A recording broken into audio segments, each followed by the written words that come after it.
আমিও 2 বছর ধরে একজনকে ভালোবাসি, কিন্তু সে আমার ভালোবাসা বুঝেই না। এই মাহি, দুটো চাপের প্যাকেট দিয়ে যা, ওসব ফালতু কথা শোনার সময় না এখন। তোর কপালে ভালো রে, 2 মাস ঘুরি ভালোবাসার মানুষ পেয়ে গেলি, আর আমি 2 বছর ঘুরিও সারা জীবন ফালতুই থেকে গেলাম।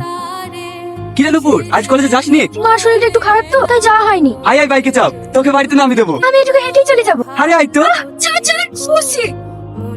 তোর হাত তো শক্ত না। ভালো করে বস। ছেলেটা কে রে? ওই পাড়ার কুদ্দুসের ছেলে। ঠিকই বলেছি, আমিও কাঁদি ধরে লক্ষ্য করছি। কি রে, তোর হাতে কি হলো রে?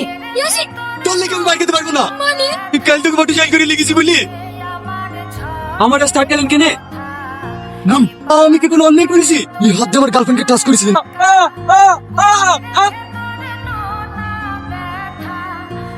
আমি কি তোমাকে ভালোবাসি?